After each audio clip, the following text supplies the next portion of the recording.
तो दोस्तों जैसे ही हमने इंट्रोडक्शन पार्ट में बताया था कि हम SBI लोन सीरीज़ का स्टार्ट करने जा रहे हैं। तो दोस्तों ये हम आ गए sbi.co.in में। तो ये SBI का ऑफिशियल साइट है दोस्तों। तो यहाँ पे आप देख सकते हैं एक लोन का सेक्शन है जहाँ पे personal finance, home loan, personal loan, एक पूरा का पूरा लोन का लिस्ट दिया गया है। तो अभी कुछ ऑफ़र वगैरह चल रहा है दोस्तों, आप यहाँ से अपना ऑफ़र चेक कर सकते हैं। तो आज हम स्टार्ट करेंगे दोस्तों SBI का होम लोन के ऊपर। तो हम इस पर क्लिक कर लेते हैं दोस्तों। तो ये एक नया साइट खुल गया। तो देखिए SBI का अभी एक अच्छा ऑफ़र चल रहा है दोस्तों। जैसे कि अभी आप देख सकते हैं कि तो दोस्तों जैसे कि SBI होम लोन पे क्लिक करते हैं, यहाँ पे कितने तरह का होम लोन है उसके बारे में दिखाता है दोस्तों। पहले यहाँ पे देखिए SBI का रेगुलर होम लोन है, दूसरे में SBI balance transfer home loan है, फिर NRI home loan, flexi play home loan, privilege home loan और बहुत सारे लोन्स के बारे में इसमें दिया गया है दोस्तों। तो इन सारे के सारे लोन को तो हम एक वीडियो में कवर नहीं कर सकते, तो इसमें जितने भी लोन दिया गया है उसके लिए हम अलग अलग से वीडियो बनाएंगे दोस्तों। तो चलिए हम पहले शुरू करते हैं सबसे पहले SBI रेगुलर होम लोन के बारे में दोस्तों। तो दोस्तों आज का ये जो वीडियो है ये SBI रेगुलर होम लोन के ऊपर है। तो जहाँ पे जैसे ही हम क्लिक करेंगे हमें SBI होम लोन के पेज के ऊपर ले जाएगा। तो दोस्तों यहाँ पे हम देख सकते हैं हम आ गए SBI रेगुलर होम लोन के ऊपर। तो SBI home loan is the largest mortgage provider in the country. It has successfully helped over 30 lakh family to achieve their dream of owning a home. तो इसका मतलब यह है दोस्तों कि SBI जो है वो होम लोन के मामले में अपने देश भारत में सबसे ज़्यादा लोन प्रोवाइड करता है और अब तक ये 30 लाख से भी ज़्यादा फैमिली को लोन प्रोवाइड कर सकता है या फिर कर चुका है। तो ये वाला कुछ इंट्रोडक्शन है, आप इसको अपने हिसाब से पढ़ लीजिएगा क्योंकि मैं ये सब एक्सप्लेन करूँगा तो वीडियो थोड़ा बहुत लंबा हो जाएगा। यहाँ पे अगर आपका कुछ डाउट है तो आप मुझे कमेंट सेक्शन में पूछ सकते हैं, मैं उसका ज़रूर आपको रिप्लाई दे दूँगा। तो दोस्तों अब हम चलते हैं देखिए SBI रेगुलर होम लोन का कुछ फीचर्स के बारे में। तो पहला हो गया दोस्तों home loan products to suit every customers need. तो ये SBI ये क्लेम करता है कि वो कस्टमर के हिसाब से देखिए जिस अलग अलग कस्टमर को अलग अलग तरह का होम लोन चाहिए होता है। किसी को कम पैसे वाला चाहिए होता है, किसी को ज़्यादा पैसे वाला चाहिए होता है। तो अलग अलग टाइप के कस्टमर के पास इनके लिए अलग अलग तरह का लोन अवेलेबल है। लो इंटरेस्ट रेट, इनका इंटरेस्ट रेट जो है वो बहुत कम है, कितना है ये हम आगे देखेंगे। इनका प्रोसेसिंग फ़ीस जो है वो दूसरे SBI ये क्लेम करता है कि इसका जो होम लोन का प्रोसेसिंग फ़ीस है वो दूसरे बैंक के हिसाब से बहुत कम होता है। नो हिडन चार्जेस, आपको पता ही होगा कि दूसरे बैंक्स बोलते हैं कि इतना चार्ज लगेगा, इतना चार्ज लगेगा, पर जब आप एक बार लोन ले जाते हैं तो अलग अलग तरह के चार्जेस अप्लाई करते हैं। तो SBI ये क्लेम करता है कि ये अपने कस्टमर्स के साथ कोई भी हिडन चार्जेस अप्लाई नहीं करते।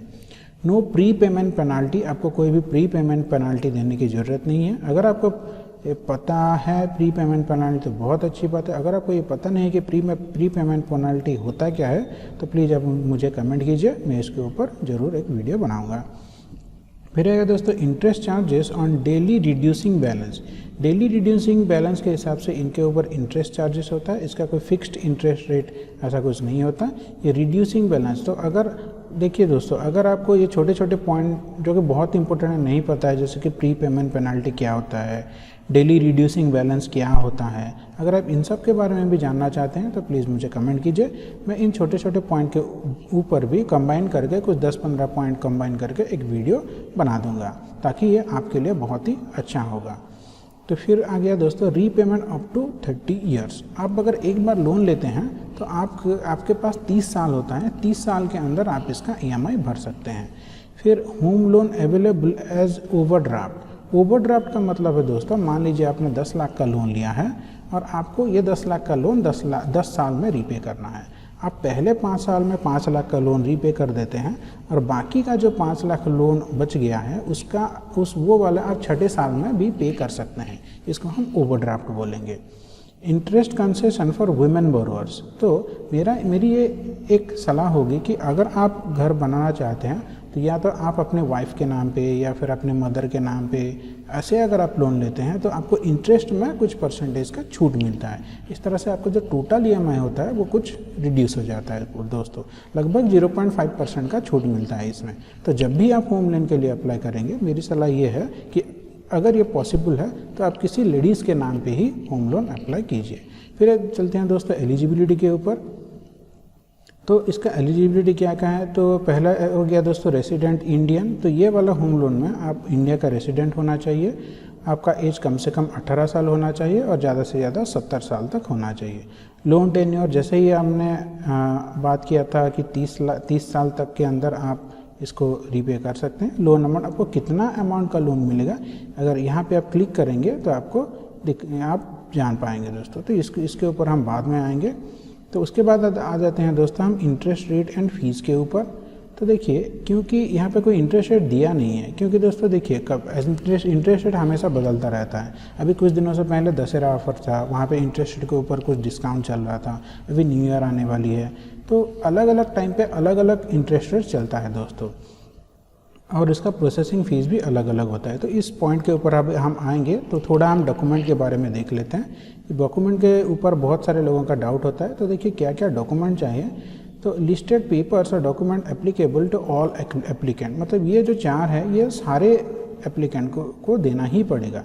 पहला हो गया एम्प्लॉयर आइडेंटिटी कार्ड, आप जहाँ पे भी सर्विस करते हैं उसका identity card. Loan application, completed loan application from duly filled in affixed with 3 passport size photographs. आप अगर लोन अप्लाई कर रहे हैं, ऑनलाइन करें या फिर ऑफलाइन करें, तो पहले आपको एप्लीकेशन फॉर्म भरना पड़ता है। उस एप्लीकेशन फॉर्म के साथ फिलअप करके उसको आपको 3 पासपोर्ट साइज का फोटोग्राफ चाहिए होगा। फिर आपको आइडेंटिटी प्रूफ जैसे कि PAN card, passport, driver's licence, voter ID, इन चारों में से आप कोई भी लेके जा सकते हैं।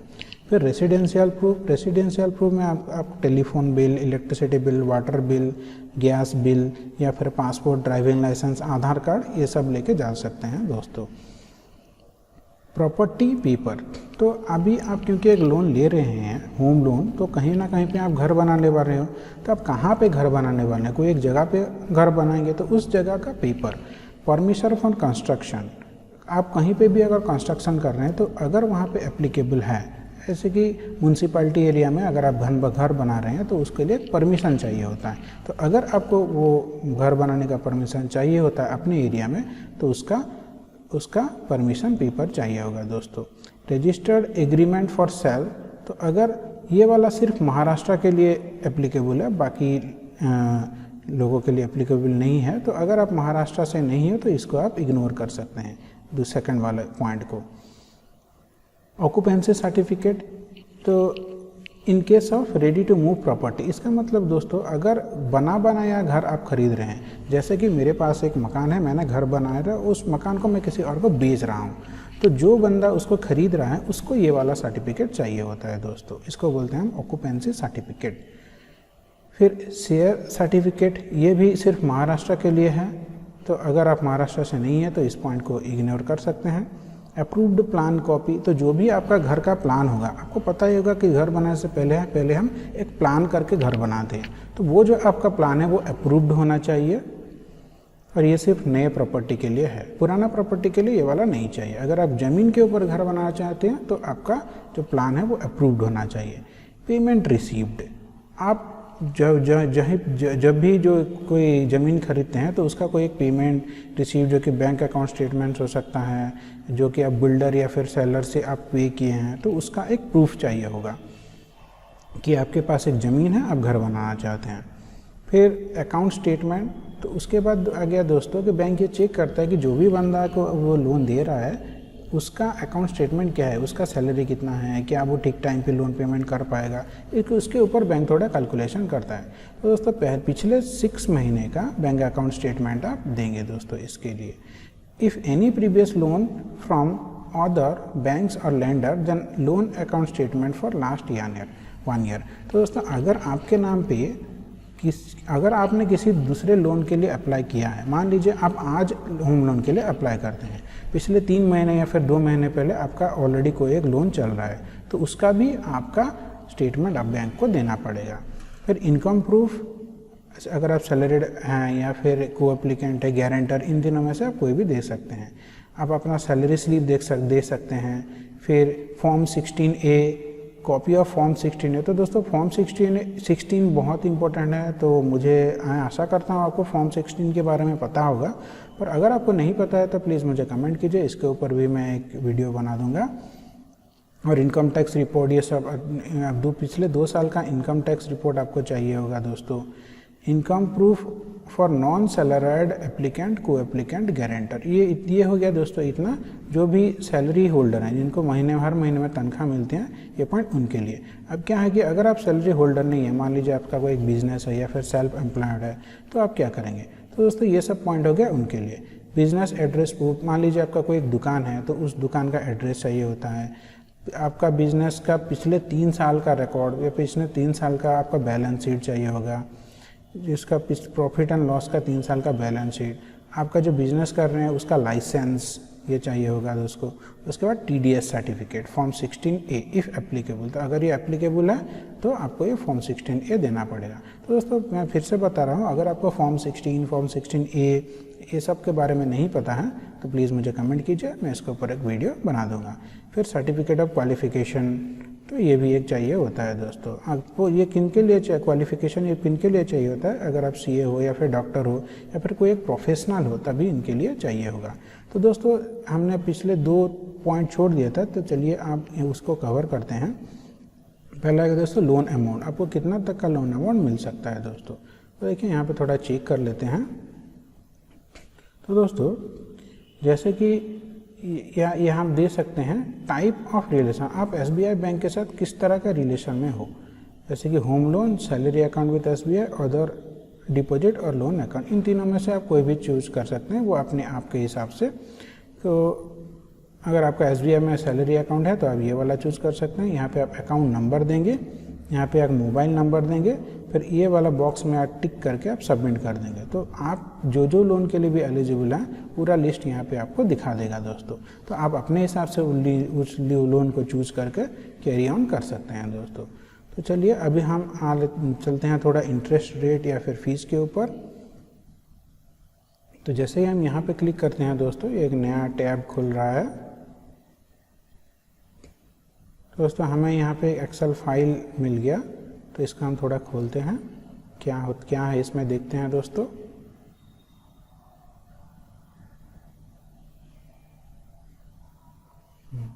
तो दोस्तों ये वाला एक्सेल फाइल मेरे में आ गया। दोस्तों यहाँ पे पूरा एक डिटेल दिया गया है कि 1994 से 2019 तक का, तो यहाँ पे कितना इंटरेस्ट रेट है, 25,000 से 2 लाख तक, 2 लाख से 3 लाख तक, इसका एक पूरा डिटेल दिया गया है दोस्तों। अगर आप 5 साल में लोन चुकाते हैं आपको 11.5 के अराउंड इंटरेस्ट रेट मिलेगा, 10 साल तक चुकाएंगे तो 12.75% के अराउंड। तो दोस्तों आप ये वाला एक्सेल फाइल डाउनलोड करके आप जिस हिसाब से आप लोन लेना चाहते हैं, इंटरेस्ट देना चाहते हैं, तो देखिए यहाँ पे नॉन सैलराइड सबके बारे में दिया गया है। आप अपने कैटेगरी के हिसाब से इसको देख सकते हैं दोस्तों। तो अभी मैं इन सब के बारे में एक्सप्लेन नहीं करूँगा, वरना ये वाला वीडियो बहुत लंबा हो जाएगा। आप अपने हिसाब से इसको एक बार देख लीजिएगा दोस्तों। तो दोस्तों आज के लिए बस इतना ही दोस्तों। आशा करता हूँ ये वाला वीडियो आपको बहुत ही अच्छा लगा होगा दोस्तों। इसको एक बार आप ज़रूर पढ़िएगा, इसका लिंक मैं नीचे दे दूँगा। उसके बाद यहाँ पे आप अप्लाई नाउ पे क्लिक करके आप लोन के लिए अप्लाई कर सकते हैं। तो दोस्तों तो जैसे हमने ये देखा था, आप इसको फिलअप करके सबमिट पे क्लिक करेंगे, उसके बाद आपको एक फॉर्म मिलेगा, उसको फिलअप करके आप अप्लाई कर सकते हैं दोस्तों। तो आज के लिए बस इतना ही दोस्तों, धन्यवाद।